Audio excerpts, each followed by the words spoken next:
বান্দারে আমি তোমাদেরকে এমন ভাবে লালন পালন করি যে প্রতিদিন তোমার চোখের গুনাহ আমার কাছে আসে, প্রতিদিন তোমার মুখের মিথ্যা কথার গুনাহ, গীবত শিকায়েতের গুনাহ, অন্যের দোষ গুণ চর্চা করার গুনাহ, কানের জানার গুনাহ, চুরির গুনাহ, জেনা বেবিচারের গুনাহ, খুন খারাপি সন্ত্রাসী রাহাজানি করার গুনাহ আমার কাছে আসে। মোবাইলের গুনাহ আসে, যাত্রা প্যান্ডেলে নাচ গান দেখার গুনাহ আসে, মোবাইলের গুনাহ আসে, মোবাইলে সিনেমা নাটক দেখার গুনাহ আসে, বাড়িতে টিভিতে ইন্ডিয়ার সিরিয়াল দেখার গুনাহ আমার কাছে আসে, পর্নো দেখার গুনাহ আমার কাছে আসে। গুনাহ গুনাহ গুনাহ গুনাহ কতই রকমের গুনাহ আমার কাছে আসে। আমি আল্লাহ রব্বুল আলামিন চাইলে এক সেকেন্ড সময় লাগতো না তোমার গলাটা চেপায়া ধরতে, তোমার রিজিকটা বন্ধ করে দিতে, তুমি যে নাক দিয়া শ্বাস নিঃশ্বাস নিচ্ছ, প্রশ্বাস নিচ্ছ, এগুলো বন্ধ করে দিতে, তুমি যে গিলাস ধরে পানি পান করো এটাও বন্ধ করে দিতে পারতাম, তোমার গলাটা চিপায়া ধরতে পারতাম, এক সেকেন্ড সময় লাগতো না তোমারে মাটির মধ্যে গ্রাস করে নিতে পারতেন কিনা? কিন্তু না রে বান্দা, না না, আমি আল্লাহ রব্বুল আলামিন তোমার গুনাহের দিকে না তাকাইয়া আমি আল্লাহ রব্বুল আলামিন আমার রহমতের দরজা ঢেলে দিই। বলেন না আল্লাহু আকবার।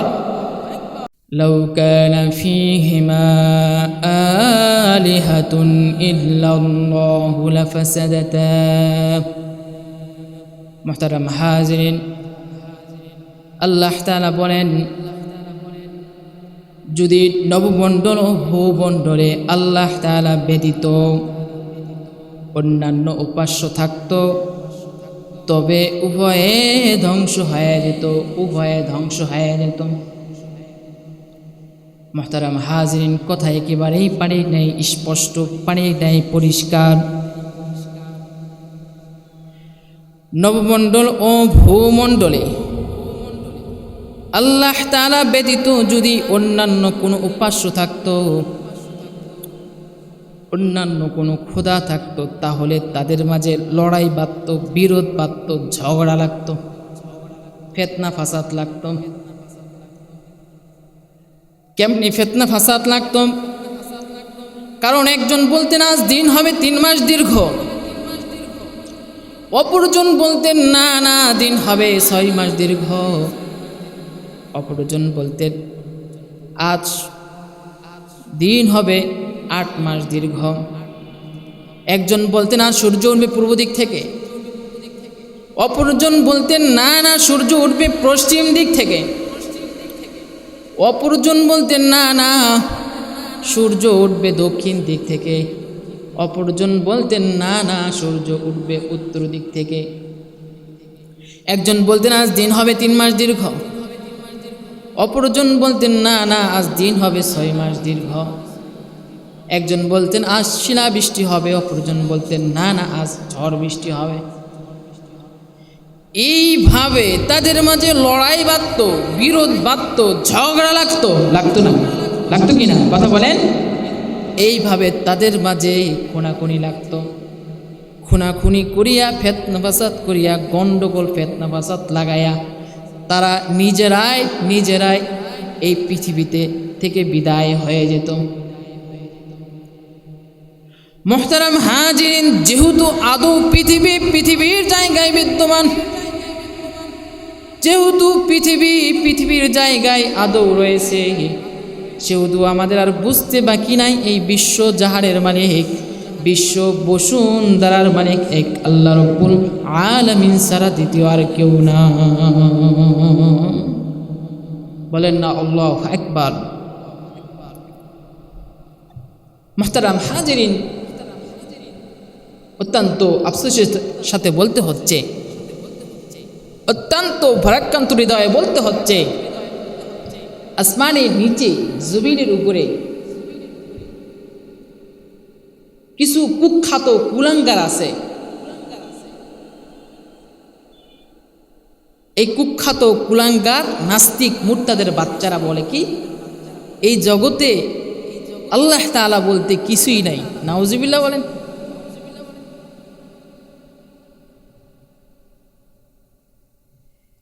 এই সমস্ত নাস্তিক মুরতাদের বাচ্চাদেরকে বলতে চাই,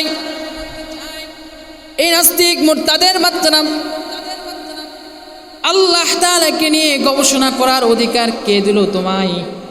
আল্লাহ তাআলাকে নিয়ে গবেষণা করার অধিকার কে দিল তোমায়? গোটা মুসলিম উম্মাহের পক্ষ থেকে তাদেরকে বলতে চাই, এই নাস্তিক মুরতাদের বাচ্চারা আল্লাহ তাআলাকে নিয়ে গবেষণা নয়, বরং আল্লাহ তাআলার সৃষ্টিকে নিয়ে গবেষণা করে দেখো। আল্লাহ তাআলার পরিচয় ছাড়া অন্য কিছু খুঁজে পাবা না। আকাশের দিকে তাকায় দেখো, আল্লাহ তাআলার পরিচয় খুঁজে পাবা। আকাশের চন্দ্র সূর্য তারা নক্ষত্র গ্রহরাজির দিকে তাকায়া দেখো, আল্লাহ তাআলার পরিচয় খুঁজে পাবা। জমিনের দিকে তাকায়া দেখো, আল্লাহ তাআলার পরিচয় খুঁজে পাবা। আসমান এবং জমিনের মধ্যবর্তী বাতাসের দিকে তাকায়া দেখো, আল্লাহ তাআলার পরিচয় খুঁজে পাবা। জমিনের গাছপালা, খাল বিল, নদী, নালা, সাগর, মহাসাগর, জীবজন্তু, জানোয়ারের দিকে তাকায়া দেখো। গাছের ডালের দিকে তাকায়া দেখো, গাছের পাতার দিকে তাকায়া দেখো, আল্লাহ তাআলার পরিচয় ছাড়া অন্য কিছুই খুঁজে পাবা না। আল্লাহ আমার রব, ওই রবি আমার সব। আল্লাহ আমার রব, ওই রবি আমার সব। দমে দমে তনু মনে তারি অনুভব, দমে দমে তনু মনে তারি অনুভব। তোমার দুনিয়াতে আমি যেদিকে তাকাই, অথই রে আমতে ডুবে আছে সবাই। তোমার দুনিয়াতে আমি যেদিকে তাকাই, অথই রে আমতে ডুবে আছে সবাই। পাখ পাখালির গানে তসবিহ কলো রব, তসবিহ কলো রব। আল্লাহ আমার রব, ওই রবি আমার সব। আল্লাহ আমার রব, ওই রবি আমার সব। এই দুনিয়ার সব কিছু, সমস্ত কিছু কার ইশারায় চলে? কথা বলেন। মুহতারাম হাজিরিন, কথাগুলো খেয়াল করবেন, মনোযোগ সহকারে শোনার চেষ্টা করবেন, হৃদয়ঙ্গম করার চেষ্টা করবেন, দিলের কান দিয়া শোনার চেষ্টা করবেন। আল্লাহ তাআলার অস্তিত্ব সম্পর্কে আরো গুটি কয়েক উদাহরণ আপনাদের খেদমতে আমি তুলে ধরতে চাই। ইমামে আযম আবু হানিফা রাহমাতুল্লাহি আলাইহি কতিপয় নাস্তিক আল্লাহর অস্তিত্ব সম্পর্কে জিজ্ঞাসা করলে তিনি বললেন, তোমরা আমাকে এই বিষয়ে অল্প কিছুক্ষণ ভাবতে দাও, অল্প কিছুক্ষণ চিন্তা করতে দাও, অল্প কিছু সময় দাও, আমি একটু ফিকির করি। অল্প কিছুক্ষণ পরে ইমামে আযম আবু হানিফা রাহমাতুল্লাহি আলাইহি ডাক দিয়া বলে, এ নাস্তিক মুরতাদের বাচ্চারা, এ মর্মে আমাকে সংবাদ দেওয়া হলো, সাগরের বুকে মালামাল বোঝায় একটা নৌকা মাঝি ছাড়াই স্রোতের বিপরীত দিকে অগ্রসর হচ্ছে। মাঝি ছাড়া কি নৌকা চলে? কথা বলেন। ড্রাইভার ছাড়া কি গাড়ি চলে? এ মাঝি ছাড়া নৌকা চালানো যেমনে অসম্ভব, ড্রাইভার ছাড়া গাড়ি চালানো যেমনে অসম্ভব, তদ্রূপভাবে এই জগতে আল্লাহ তাআলার নিয়ন্ত্রণ ছাড়া, আল্লাহ তাআলার পরিচালনা ছাড়াও চলা অসম্ভব। মাঝি ছাড়া কি নৌকা চলে? ড্রাইভার ছাড়া কি গাড়ি চলে? মাঝি ছাড়া নৌকা চালানো যেমনি অসম্ভব, গাড়ি ছাড়া, ড্রাইভার ছাড়া গাড়ি যেমনি চালানো অসম্ভব, তদ্রূপভাবে এই জগতে, এই জমিনে আল্লাহ তাআলার নিয়ন্ত্রণ ছাড়াও চলা অসম্ভব। নাস্তিক মুরতাদের বাচ্চারা বলে, মাঝি ছাড়া আবার নৌকা কেমনে চলে? এটা তো কোনো বদ্ধ পাগল ছাড়া আর কারো কথা হতে পারে না। এবার ইমামে আযম আবু হানিফা রাহমাতুল্লাহি আলাইহি ডাক দিয়া বলে, এই নাস্তিক মুরতাদের বাচ্চারা, সামান্য থেকে সামান্য, ছোট্ট থেকে ছোট্ট একটা নৌকা পরিচালনার জন্য যদি একজন নিয়ন্ত্রকের দরকার হয়, একজন পরিচালকের দরকার হয়, তাহলে এত বড় গোটা বিশ্বভ্রমণের জন্য একজন পরিচালকের দরকার আছে কি নাই? আছে কি নাই? তিনি হলেন কে? আল্লাহ। আল্লাহু আকবার, আল্লাহু আকবার।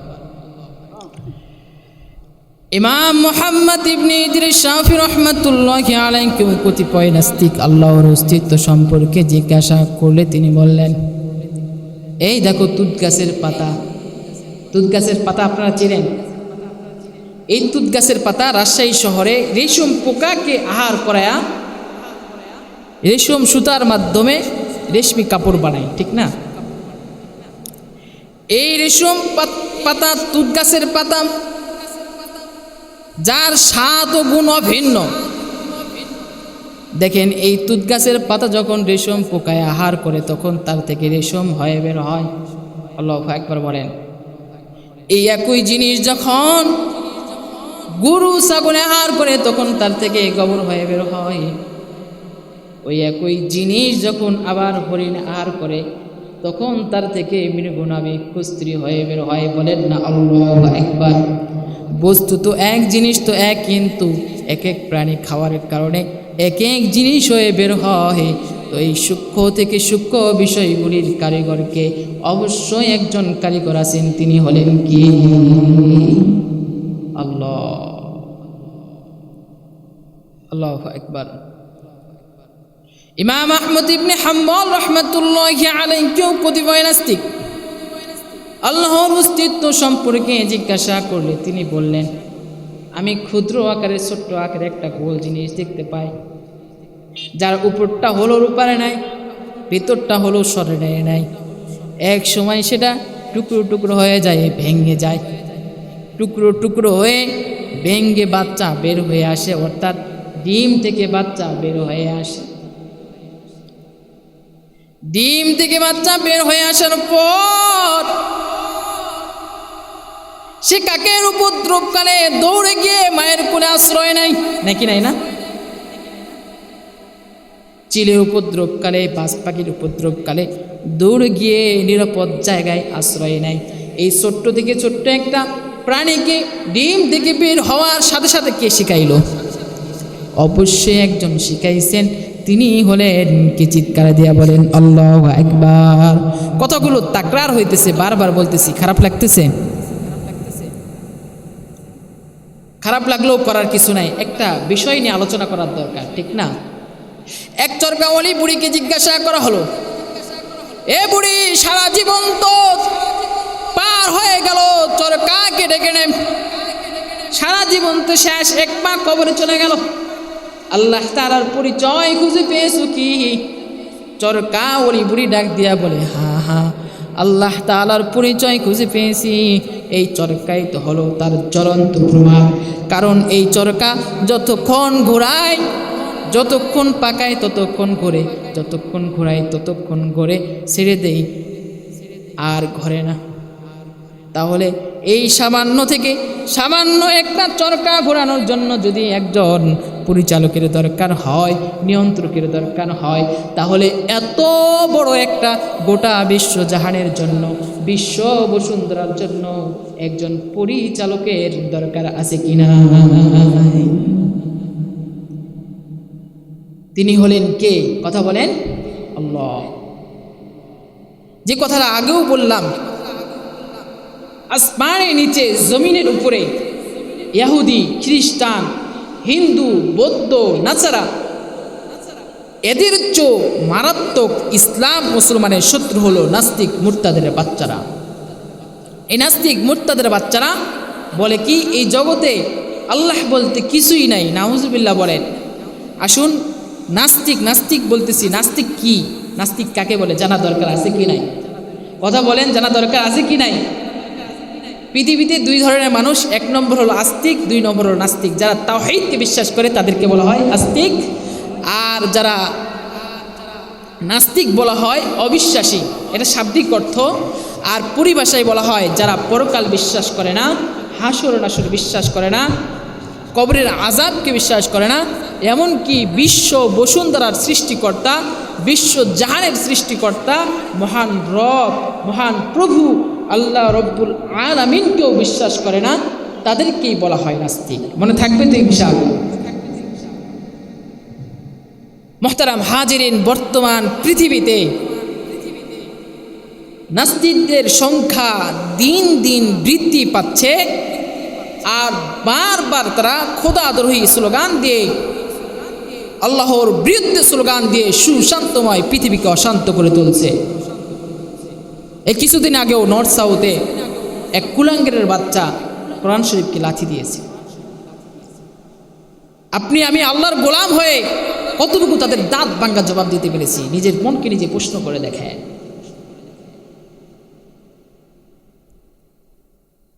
মুহতারাম হাজিরিন, সারা বিশ্বের সুপ্রসিদ্ধ রাষ্ট্রগুলোর মধ্যে থেকে একটি রাষ্ট্রের নাম হলো ইংল্যান্ড। সবাই তো শুনছেন, ঠিক না?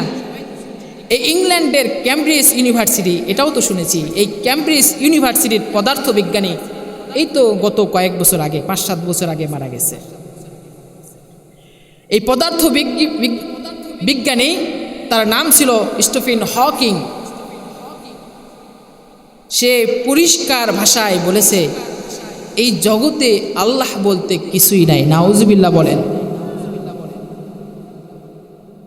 সে তার কথা দ্বারা এই কথা পরিষ্কার করলো, সে তার সৃষ্টিকর্তা মহান রব, মহান রব্বুল আলামিন আল্লাহকে অস্বীকার করল। মুহতারাম হাজিরিন, এটা তো ইংল্যান্ডের কথা, ক্যামব্রিজ ইউনিভার্সিটির পদার্থ বিজ্ঞানের কথা। আমরা ইংল্যান্ড কেন যাব? লন্ডনেই বা কেন যাব? জাপানেই বা কেন যাব?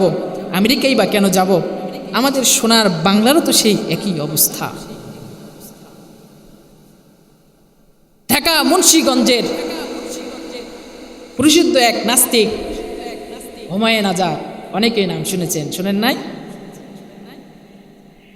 এই হুমায়ুন আজাদ মৃত্যুর পূর্বে বলে গেছে, আমি যখন মারা যাব, আমাকে দাফন করা হবে, আমি মাটির সাথে মিশে যাব, সেখানে কবরের আযাব কিসের? নাউজুবিল্লাহ বলেন। মুহতারাম হাজিরিন, এটা তো হলো হুমায়ুন আজাদের কথা। দেখেন, ঢাকা বিশ্ববিদ্যালয় আমাদের প্রতিষ্ঠার উদ্দেশ্য ছিল মুসলমান ছেলে মেয়েদেরকে সুশিক্ষা দেওয়া, ঠিক কিনা? মুসলমান ছেলে মেয়েদেরকে ইসলামী শিক্ষায় শিক্ষিত করা, আল্লাহমুখী করা। কিন্তু বাস্তবতা হলো, চরম সত্য হলো, আজ সেসব বিষয় লক্ষ্যচ্যুত হয়ে আজ ঢাকা বিশ্ববিদ্যালয় সহ প্রায় বাংলাদেশের কলেজ ইউনিভার্সিটিগুলো নাস্তিকদের আড্ডাখানায়, আল্লাহকে অবিশ্বাসের আড্ডাখানায় পরিণত হয়ে গেছে। চিৎকার দিয়ে বলেন নাউজুবিল্লাহ। এই নাস্তিক মুরতাদের বাচ্চারা কোনো একটা বস্তুকে নিয়ে গবেষণা করতে করতে করতে তারা আজকে এমন পর্যায়ে পৌঁছে গেছে যে তারা আল্লাহ তাআলাকে নিয়েও গবেষণা করা শুরু করে দিয়েছে। নাউজুবিল্লাহ বলেন। এই সমস্ত নাস্তিক মুরতাদের চিন্তা গবেষণা হলো কুকুর শুকুরের চিন্তা গবেষণা, ঠিক কিনা বলেন? বরং তার চেয়েও নিকৃষ্ট এই কথাই আল্লাহ রাব্বুল আলামিন কুরআনুল কারীমের সূরা আরাফের মধ্যে বলেন, উলাইকা কাল আনআম, তারা হলো চতুষ্পদ জন্তুর মতো, বরং তার বালহুম আদল, বরং তার চেয়ে নিকৃষ্ট। যাদের চোখ আছে সত্য দেখার মতো কিন্তু দেখে না, যাদের কান আছে সত্য শোনার মতো কিন্তু শোনে না, যাদের কলব আছে সত্য অনুধাবন করার মতো কিন্তু করে না, যাদের ক্ষমতা আছে সত্য বলার এবং সত্য প্রতিষ্ঠা করার কিন্তু করে না, তারা হলো কুকুর শুকুরের মতো, বরং তার চেয়েও নিকৃষ্ট। যারা আল্লাহর দেওয়া রিজিক উপভোগ করে, আল্লাহর দেওয়া বাতাস উপভোগ করে, আল্লাহর নিয়ামত উপভোগ করে, স্বাধীন সূর্যের আলো উপভোগ করে আল্লাহর বিরুদ্ধে স্লোগান দেয়, তাদেরকে আসমানের নিচে এই আল্লাহর জমিনে থাকার কোনো অধিকার নাই। ঠিক কিনা বলেন? এই বাংলার জমিনে হিন্দুরা থাকতে পারে সংখ্যালঘু হিসাবে, খ্রিস্টানরা থাকতে পারে সংখ্যালঘু হিসাবে, বৌদ্ধরা থাকতে পারে সংখ্যালঘু হিসাবে, ইহুদিরা থাকতে পারে সংখ্যালঘু হিসাবে, কিন্তু খোদার কসম করে বলি এই নাস্তিক মুরতাদদেরকে এই বাংলার জমিনে ঠাঁই দেওয়া হবে না, হবে না, হবে না ইনশাআল্লাহ।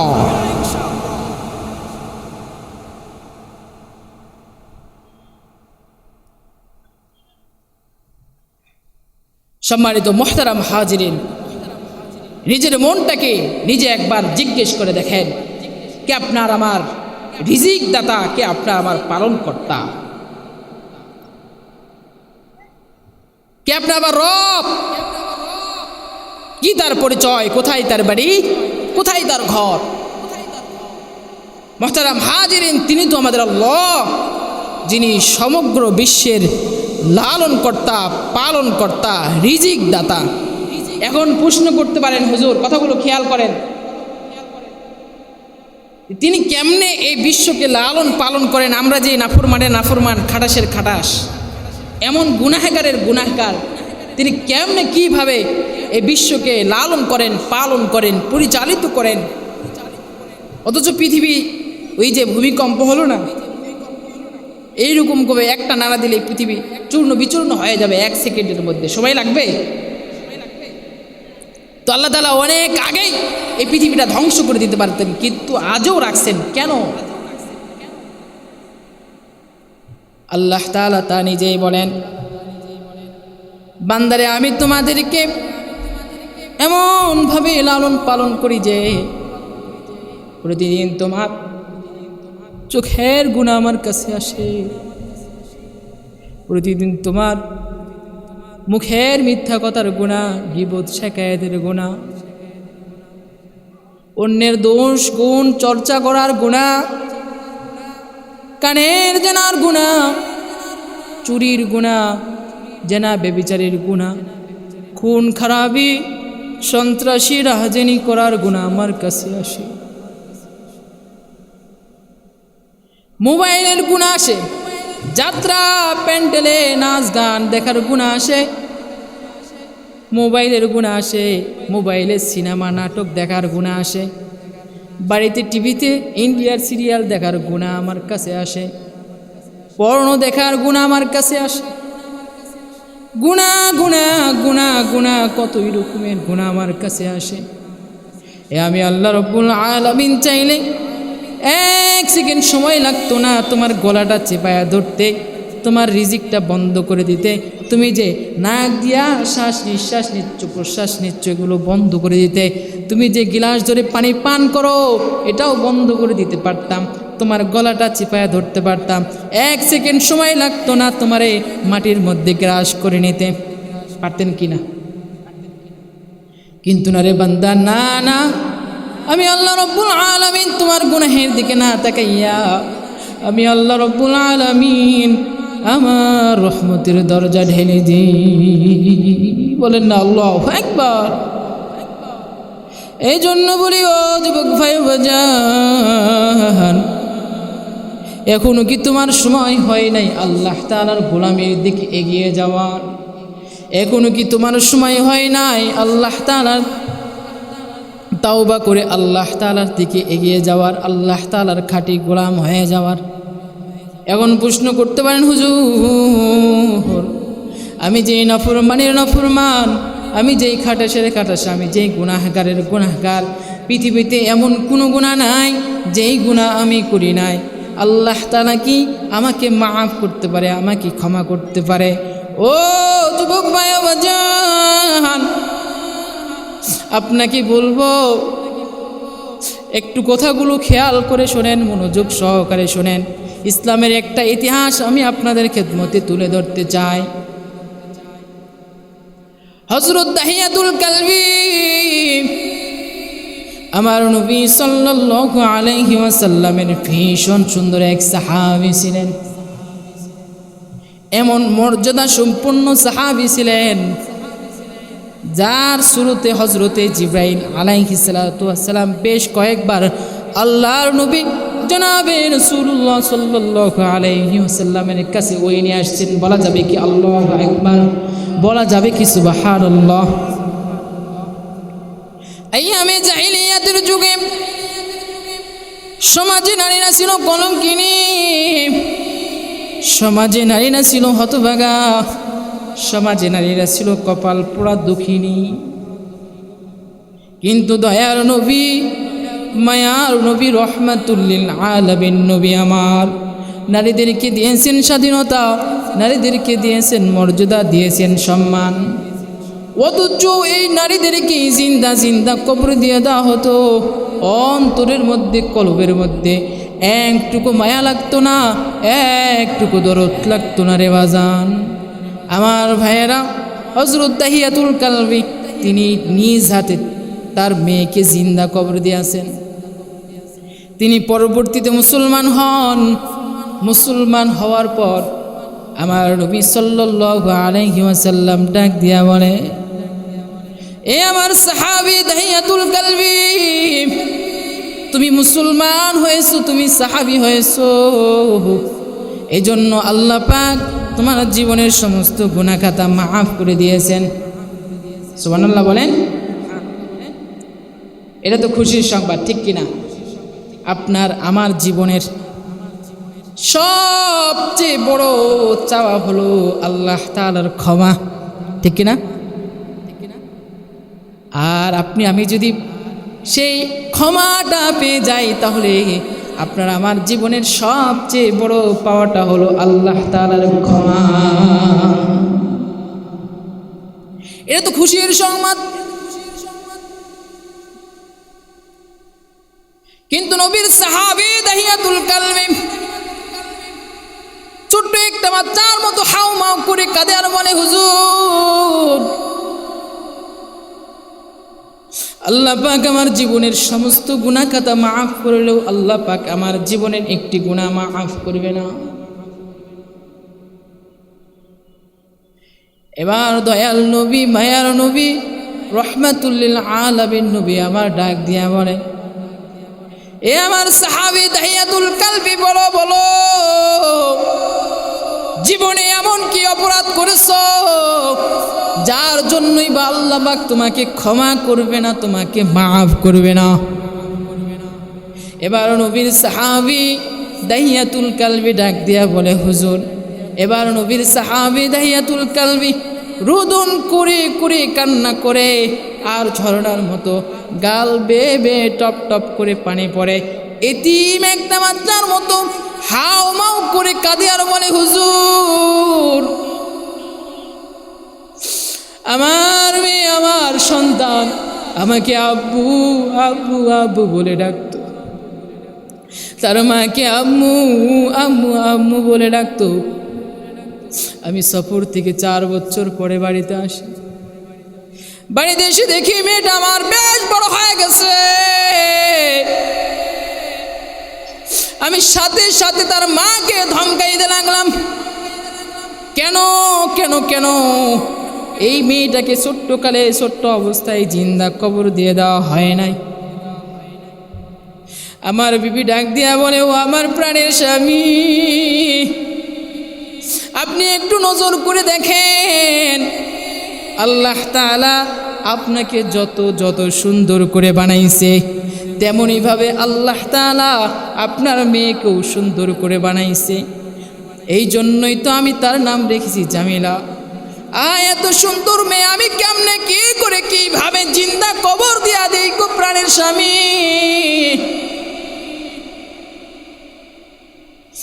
এবার নবীর সাহাবী বলে, দাহিয়াতুল কালবি বলে, আমি যখন রাতে বিছানায় ঘুমাইতে গেলাম, রাতে শুইতে গেলাম, আমার আর আমার মাঝখানে ওই মেয়েটা একবার আব্বু আব্বু বলে আমার দিকে ফিরে আসে।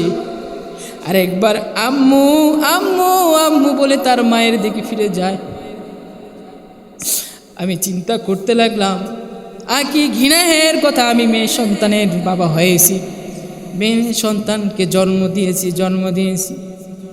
তখন আমি মনে মনে সিদ্ধান্ত নিলাম, আগামীকাল ওই পাহাড়ের পাশে গিয়া গর্ত করে আমি আমার মেয়ে জামিলাকে জিন্দা কবর দিয়া দেব না। হুজুবিল্লাহ বলেন। সকালে উঠে স্ত্রীকে বললাম, জামিলাকে সুন্দর করে গোসল করায়া দাও, গোসল করায়া নতুন একখানা কাপড় পরাইয়া দাও, আমি জামিলাকে নিয়ে বেড়াতে যাব।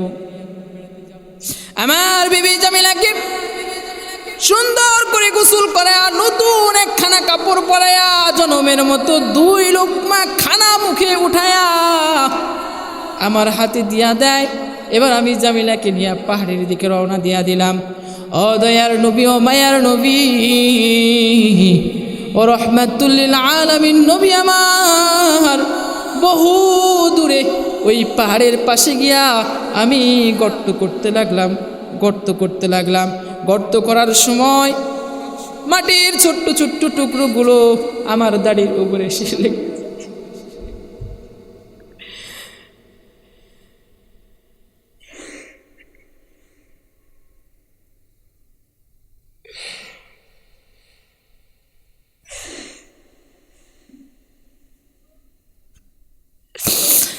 গর্ত করার সময় মাটির ছোট্ট ছোট্ট টুকরোগুলো আবার দাড়ির উপরে এসে লেগে যায়। আমার মেয়ে আমার জামিলা আমার পাশে দাঁড়াইয়া দাড়িগুলি সাফ করে আর বলে, বাবা এটা কিসের গর্ত গো বাবা, এটা কিসের গর্ত, কার জন্য করছো গো বাবা, এত গর্ত করে এত গভীর করে। আমি বলে, যাও বেটে যাও, দূরে গিয়া খেলাধুলা করো, এটা কিছুক্ষণ পরে বুঝতে পারবা এটা কিসের গর্ত।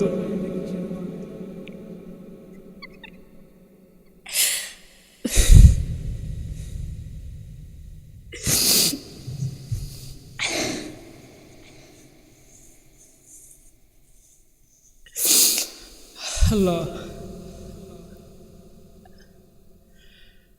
কিছুক্ষণ পরে বুঝতে পারবা এটা কিসের গর্ত। আমার মেয়ে দূরে গিয়া খেলাধুলা করে, গর্ত যখন হয়ে গেল আমি ডাক দিয়া বললাম, কই গো মা, আই গো মা জামিলা, দেখা যা গর্তের ভিতরে কি দেখা যায় গো মা, গর্তের ভিতরে কি দেখা যায়। আমার মেয়ে জামিলা দূর থেকে দৌড় দিয়া আব্বু আব্বু বলে দৌড়ে এসে গর্তের পাশে দাঁড়ায়া বলে, আব্বু কই গো আব্বু, গর্তের ভিতরে কি দেখা যায়, গর্তের ভিতরে কি দেখা যায়। দয়ার নবী, ও মায়ার নবী, আমি কত নির্দয় হৃদয়হীন পিতা, আমি কত নিষ্ঠুর পিতা। আমার যে অন্তরের মধ্যে, আমার যে কলবের মধ্যে একটুকু মায়া লাগলো না, একটুকু দরদ লাগলো না, আমার অন্তরের মধ্যে যে একটুকু মায়া কাজ করলো না। আমি আমার জামিলাকে পিছন দিয়া ধাক্কা মেরে গর্তের ভিতরে ফেলাইয়া দিয়া চারিদিক থেকে পাথর মাটি চাপা দিতে থাকি। তখন মেয়েটি আমার দিকে নজর করে বলে, বাবা এটা তুমি কি করছো গো বাবা, এটা তুমি কি করছো। ও বাবা, আমি আমার মাকে কতই না বলতাম, আমার বাবা কবে আসবে গো মা, আমার বাবা কবে আসবে, আমার বাবা কবে আসবে গো মা, আমার বাবা কবে আসবে। বাবা তোমাকে একবার বাবা বলে ডাকার জন্য, একটাবার তোমার কোলে উঠার জন্য কতই না মাকে বিরক্ত করতাম, মাকে কতই না বলতাম। ও বাবা, আজ যে তুমি আমার আজরাইল হয়ে আসবা এটা তো জানা ছিল না বাবা। ও বাবা, আমাকে মাইরো না, আমাকে প্রাণে ভিক্ষা দাও গো বাবা, এই মুখ আর কোনোদিন তোমাকে দেখাইব না, আর কোনোদিন তোমাকে বাবা বলে ডাকবো না, আমার প্রাণটা বাঁচাও গো বাবা। নবীর সাহাবী দাহিয়াতুল কালবি বলেন, দয়ার নবী, ও মায়ার নবী, রহমাতুল লিল আলামিন নবী আমার, আমি কত নির্দয় হৃদয়হীন পিতা, আমার যে অন্তরের মধ্যে একটুকু মায়া কাজ করল না, আমি আরও বেশি বেশি করে পাথর মাটি চাপা দিতে থাকি। ও দয়ার নবী, মায়ার নবী, রহমাতুল্লিল আলামিন নবী, আমার মেয়েটি আমার গর্ত থেকে তুই হাত উঁচু করে আকাশের দিকে উঠাইয়া বলে, বাবা তোমার মতো নির্দয় পাতা, তোমার মতো নির্দয় নিষ্ঠুর বাবা পৃথিবীতে আর কেউ নাই গো বাবা, পৃথিবীতে আর কেউ নাই। দয়ার নবী, মায়ার নবী, রহমাতুল্লিল আলামিন নবী আমার, আদৌ আমি যখন ঘুমাইতে যাই, ঘুমের ঘরে আমার মেয়েটা আমাকে স্বপ্নে এসে বলে, বাবা তোমার মতো নিষ্ঠুর বাবা, তোমার মতো নির্দয় হৃদয়হীন পিতা পৃথিবীতে আর কেউ নাই গো বাবা।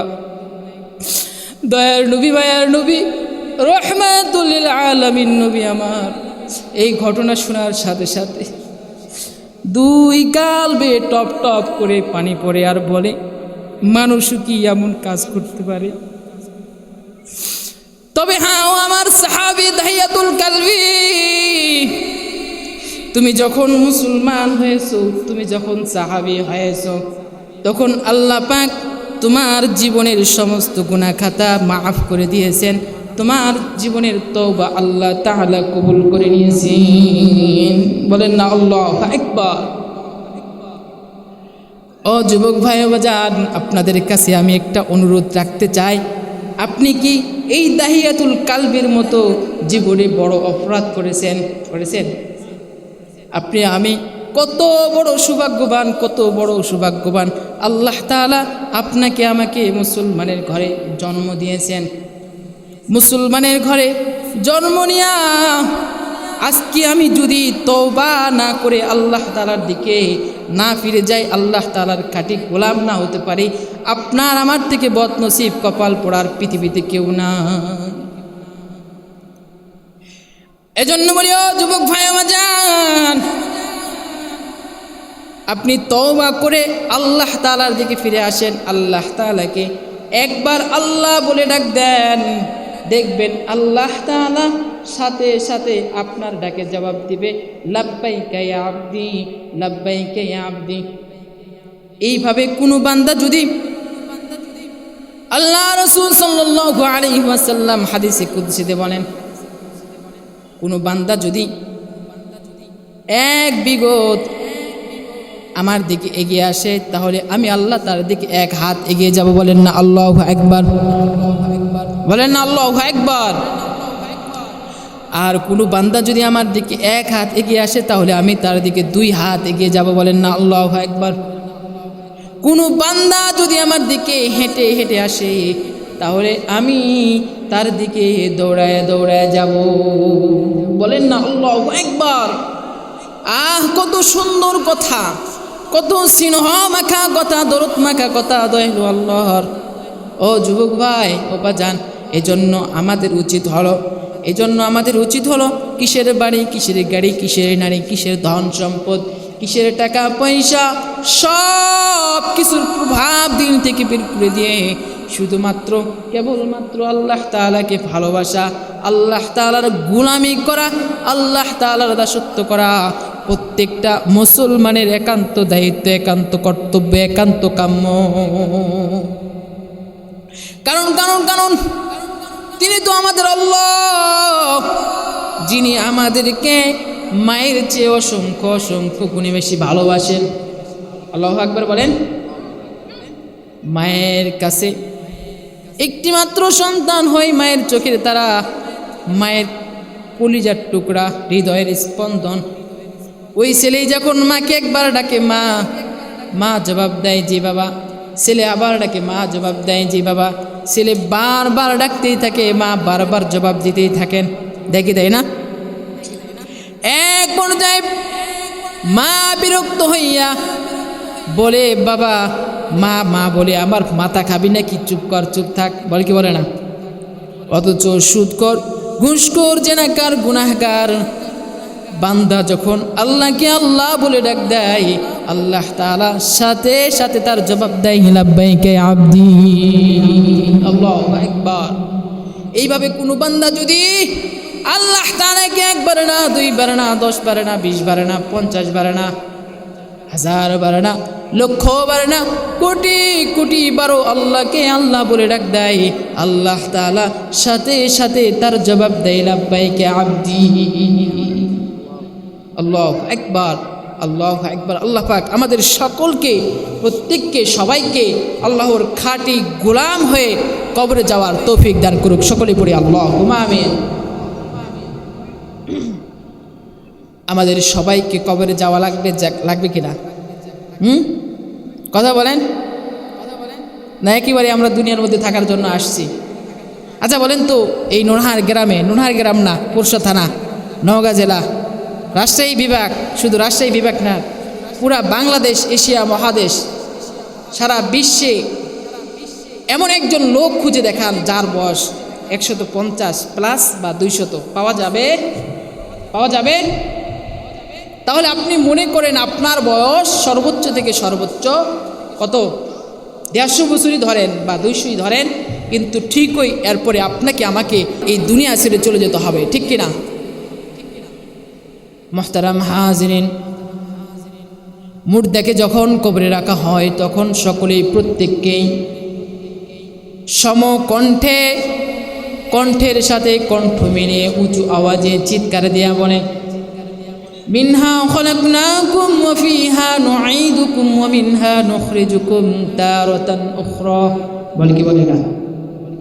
মুহতারাম হাজিরিন, আল্লাহ তাআলা বলেন, আমি মানব জাতিকে এই মাটি থেকে সৃষ্টি করেছি এবং এ মাটিতেই আমি মানব জাতিকে ফিরিয়ে আনব এবং এ মাটি থেকে আমি মানব জাতিকে পুনরায় কিয়ামতে উঠাইব। আল্লাহ তাআলা বলেন, মিনহা খলাকনাকুম ওয়া ফিহা নুঈদুকুম ওয়া মিনহা নুখরিজুকুম তারাতান উখরা। আল্লাহ তাআলা বলেন, আমি মানব জাতিকে এই মাটি থেকে সৃষ্টি করেছি এবং এই মাটিতে আমি মানব জাতিকে ফিরিয়ে আনব এবং এই মাটি থেকে আমি মানব জাতিকে পুনরায় কিয়ামতে উঠাইব। ও যুবক ভাই বাজান, নিজের কলবটারে নিজে একবার জিজ্ঞেস করে দেখেন, নিজের মনটারে নিজে একবার জিজ্ঞেস করে দেখেন, আমি তো একদিনই দুনিয়ার মধ্যে ছিলাম না। আল্লাহ পাক আপনাকে আমাকে দয়া করিয়া, মায়া করিয়া, মেহেরবানি করিয়া এই দুনিয়ার মধ্যে পাঠাইছে। আবার ঠিকই আপনাকে আমাকে একদিন না একদিন এই দুনিয়া ছেড়ে চলে যেতে হবে। কিন্তু আফসোস আফসোস হে মুমিন, আজ তুমি এত শৌখিন যে আজ তোমার গেস্ট রুমে টাইলস, ড্রয়িং রুমে টাইলস, ডাইনিং রুমে টাইলস, বেডরুমে টাইলস, এমনকি শৌচাগার, রান্নাঘর পর্যন্ত টাইলস দ্বারা পরিপাটি। মুসলমান, তুমি এমন শানদার লোক যে তোমার এসি ছাড়া চলে না। তোমার গাড়িতে এসি, বাড়িতে এসি, দোকানপাট, অফিস আদালতে এসি। মুসলমান, তুমি এমন বিলাসী স্বভাবের লোক যে তোমার বিছানা হতে হবে নরম, যেখানে শরীরের অর্ধেকটা দেবে যায়, পোশাকটা হতে হবে দামি, জুতোটা হতে হবে ব্র্যান্ডেড। মুসলমান, এত শান্তি, এত শান্তি, এত শান্তির মাঝেও তুমি একবারের জন্য তোমার পালনকর্তা, তোমার রব, তোমার প্রভু আল্লাহর নাম মুখে নেওয়ার প্রয়োজন মনে করলা না। অথচ তোমাকে যখন কবরে রাখা হবে, সেখানে টাইলস হবে কাঁচা মাটি, এসি হবে কাঁচা মাটি, বিছানা হবে কাঁচা মাটি, পোশাকটা হবে সাদা, 2 ফুট চওড়া, 3 ফুট গভীর, 4 ফুট সংকীর্ণ মাটির গর্তে তোমাকে রাখা হবে। মুসলমান, তোমার শান, তোমার মান, তোমার সম্মান, ইজ্জত, আবরু সব কিছু মাটির সাথে মিশে যাবে, সব কিছু, সমস্ত কিছু ধূলিসাৎ হয়ে যাবে। আমাদের সবাইকে কবরে যাওয়া লাগবে। কেমন হবে কবরের প্রথম রাত? কিভাবে কাটাবো আমি আপনি কবরের প্রথম রাত? হাদিস কোরআন থেকে আলোচনা তুলে ধরার পূর্বে আমি আপনাদের খেদমতে বিজ্ঞানের দৃষ্টিতে কিছু কথা তুলে ধরতে চাই। বিজ্ঞানের দৃষ্টিতে কেমন হবে কবরের প্রথম রাত, কথাগুলো খেয়াল করবেন, মনোযোগ সহকারে শোনার চেষ্টা করবেন, হৃদয়ঙ্গম করার চেষ্টা করবেন, দিলটাকে নরম করে দিয়া 2টা চোখের পানি ছেড়ে দিবেন বাজান। বিজ্ঞানের দৃষ্টিতে মৃতদেহকে কবর দেওয়ার ঠিক 24 ঘন্টা পর মানুষের শরীরের ভিতরে এমন অসংখ্য জীবাণু ও পোকার উৎপত্তি হয় যা তার পায়দার দিয়া বা পিছনের রাস্তা দিয়া বের হতে থাকে। তার সাথে সাথে এমন দুর্গন্ধ ছড়ায় যা সহ্য করা অসম্ভব হয়ে পড়ে, সহ্য করা অসম্ভব হয়ে যাবে। ওই দুর্গন্ধ পেয়ে সমস্ত পোকা মাকড় মৃতদেহটির নাক মুখ ও কানে ছিদ্র দিয়ে প্রবেশ করতে থাকবে। আমাদের কত যত্নে গড়া শরীর, যাতে কখনো কোনোদিন একটা মাছি পোকার কামড় পর্যন্ত পড়তে দেয়নি, মাছি পোকাকে পর্যন্ত বসতে দেয়নি। কত দামি দামি সাবান শ্যাম্পু তেল গায়ে লাগাইছি, ওই যত্নে গড়া শরীরটায় সমস্ত পোকা মাকড় মেরে মৃতদেহটির গলিত পচা দুর্গন্ধযুক্ত মাংস খাওয়া শুরু করে দিবি। ও যুবক ভাই বাজার, দুইটা হাত আগায় দাও, দুইটা হাতে হাত রেখে বলি, দুইটা পা আগায় দাও, দুইটা পায়ে হাত রেখে বলি, বুকটা একটু আগায় দাও, বুকে বুক রেখে বলি, মাথাটা একটু আগায় দাও, মাথায় হাত বলে দিয়া বলি। কবরের কথা একটু স্মরণ করে দেখেন। মানুষকে কবরস্থ করার 3 দিন পরে প্রথমেই তার নাকের অবস্থা খারাপ হতে শুরু করে, তারপরে পচন ধরা শুরু করে। আল্লাহ আল্লাহ, আমাদের কত যত্নে গড়া নাক, যাতে কখনো কোনোদিন একটা মাছি পোকার কামড় পর্যন্ত পড়তে দেয়নি। দিয়েছি 6 দিন পর হতে পায়ে নখের খোসা খসে পড়তে থাকবে একটা একটা করে। আফসোস আফসোস আফসোস আমার জীবনের উপর, কিসের রূপের অহংকারে অন্ধ হয়ে রয়েছি, কিসের রূপের অহংকার করে বেড়াই, কিসের ধন সম্পদের অহংকার করে বেড়াই। আমি ধনী অমুকে গরিব, আমি লম্বা অমুকে ব্যাট্টা, আমি কালো অমুকে ফর্সা। 9 দিনের মাঝে মাথার সমস্ত চুলগুলো খসে পড়া শুরু হয়ে যাবে। যে চুলগুলোতে আমরা কত দামি দামি সাবান শ্যাম্পু তেল দিয়ে পরিপাটি করে রেখেছিলাম। ইয়া লাইতা হায়াতি, ইয়া লাইতা হায়াতি, হায় আমার জীবন, হায় আমার জীবন। মানুষের শরীরের লোমগুলো আস্তে আস্তে ঝরে পড়া শুরু হয়ে যাবে। এক সময় সেটা ফুলে ফুটে টাপ টাপ হয়ে ভেতরের সমস্ত নাড়ি ভুড়িগুলো বাইরে বেরিয়ে আসবে। প্রায় 60 দিনের মাঝে মৃতদেহের শরীরের এক টুকরো মাংস অবশিষ্ট থাকবে না। 90 দিনের মাঝে মৃতদেহের সমস্ত হাড় হাড্ডি মাটির সাথে মিশে যাবে।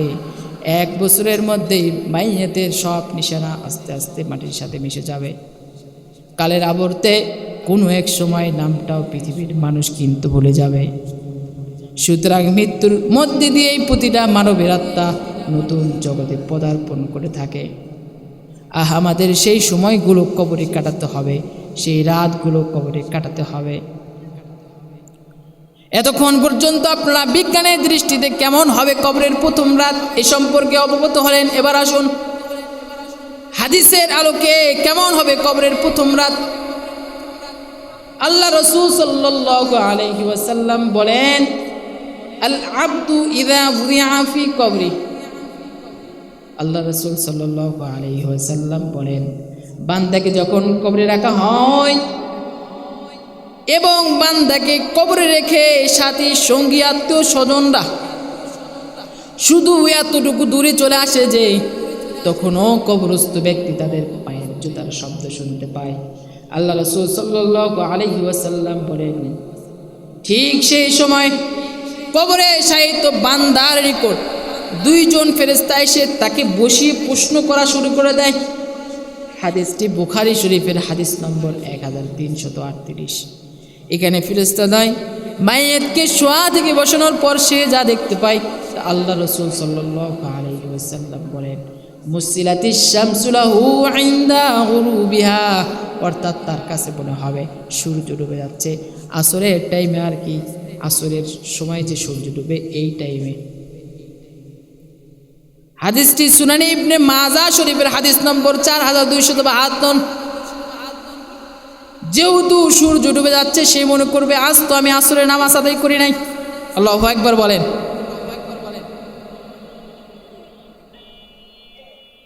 সেজন্য সে বলতে থাকবে আমাকে ছেড়ে দাও, আমি আসরের নামাজ আদায় করব, আমাকে ছেড়ে দাও, আমি আসরের নামাজ আদায় করব। এই জন্য বলি ও যুবক ভাই ও বাজান, আমাদেরকে নামাজ পড়তেই হবে, নামাজ পড়াই লাগবে, নামাজ ছাড়া বিকল্প কোনো পথ নাই। অথচ আমরা মুসলমান এমন গাফিলের গাফিল, এমন নাফরমানের নাফরমান। আমরা নামাজকে 5 ভাগে ভাগ করে ফেলেছি। কয় ভাগে?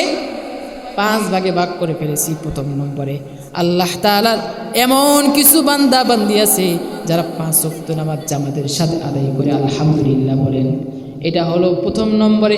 দ্বিতীয় নম্বরে আল্লাহ তাআলার এমন কিছু বান্দা বান্দি আছে যারা 5 ওয়াক্ত নামাজ জামাতের সাথে আদায় করে না, তবে মাঝে মধ্যে আদায় করে, আছে না নাই?